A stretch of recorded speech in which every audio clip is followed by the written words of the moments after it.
Let's get to it, man. We gotta talk about it, man. All my TikTok people, don't forget to hit that follow button.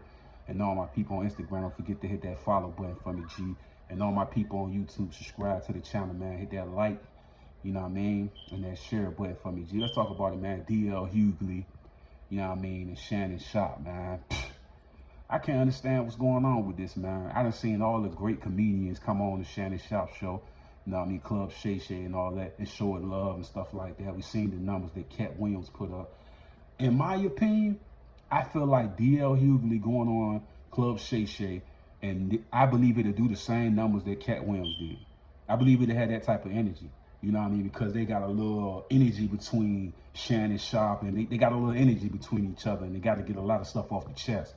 Like I said before, I'm like Cat, man.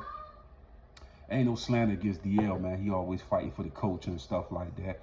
A lot of respect, man. One of my favorite comedians, definitely top 20. You know what I mean? Definitely, man. I rock with DL Hughley heavy. But I would love for him and Shannon Sharpe sit down and talk it out. You know what I mean? Discuss their issues as men. That's big for the culture. It's one of the things when I seen when Mike Knox had put together Beanie Siegel and Oskino, and they sat down and talked down as men. I feel like I would love to see DL Hughley, you know, who is one of the legends, as well as Shannon Sharpe, who's one of the GOAT, a Hall of Fame football player, sit down and discuss it as man, right? And just be able to give a positive turnout of what they feel about each other and the reasons behind this and that. I would love to see Shannon Sharpe and DL Hughley work it all out. You dig what I'm saying? I would love to see that, man. I feel like a lot of times in our culture, man, we have a hard time communicating with each other when we have disagreements. It don't always have to go to a negative tone or a negative place. We can sometimes sit down and break it down with one another and get through it in a positive concept.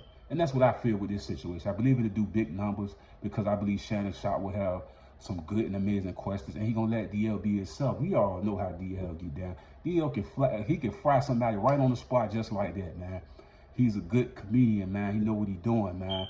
One of my favorite stand-up joints was him and Dave Chappelle, man. That joint was legendary, man.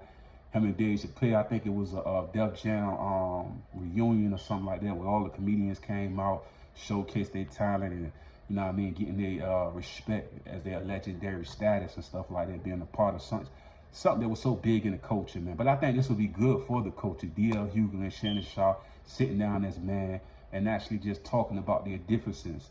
You know what I mean? I like when DL go on Vlad. I don't have a problem with that. But I would love for his issues with Shannon Sharpe for them to sit down and just have a conversation about it. You know what I mean? That's what I feel. I feel like a lot of energy came from that Monique interview. I feel like he felt like Monique was violating him on the Shannon Sharpe thing. And he kind of like put Shannon Sharpe as the person that's stirring up mess. But I feel like as a man of honor, DL Hughley, who we respect very much, could sit down with Holmes and talk about everything. That interview gonna do millions. You know what I'm saying? It's anticipated at this point. You know what I'm saying? It's gonna do a lot of numbers, man. They were talking about the Marlon Wayans and Vlad. This the interview right here that need to be done. The DL Hughley, Shannon Sharpe sitting down, chopping it up. I feel like it's gonna have good energy off of it. You know what I mean? I feel like it's gonna show the world that we ain't just a bunch of people that's chaotic and that can't work through situations. As DL being such a leader within the culture, I would see him doing that, like just really like showing the culture how much growth he has and how much of a man he is. It's like, it ain't even no real thing. You feel me? So I feel like, yeah, DL Hughley and Shannon Sharpe should have a sit down and just discuss it as man. I would love to see that. That's why I said when I looked at the Mike Knox and how, I know a lot of people ain't looking at it from that perspective when it comes to the Rockefeller, but when I looked at Beanie Siegel, of course, is one of my favorite rappers. Everybody know that. Oskino, one of my favorite rappers. Everybody know that. You know what I mean? So to see them sit down after having all these disagreements and stuff like that, when Mike Knox did that, that was a powerful move, man. I loved it, man. Because I was one of the Rockefeller kids to the heart, man.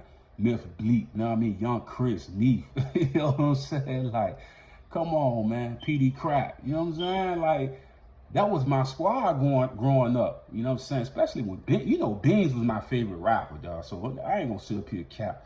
Beanie Siegel was, hands down my favorite rapper. I'm still mad at him about that Nori thing. I wanted to see that verses, man. I'm still mad about that. But at the end of the day, they worked it out. Oskino and Beanie Siegel. That's what my whole point of that. But like I say, I would love for DL Hughley and Shannon Sharpe to work it out. Mike Epps did it. You know what I mean? I feel like they could be man enough to do that, man. Don't let that Monique thing. Monique is a woman, though, at the end of the day, bro. And you know her heart can easily be broken. You know what I'm saying?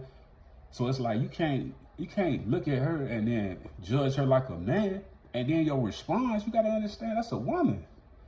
So you got to understand her frustration and how she thinking. You got to understand she going to come like that.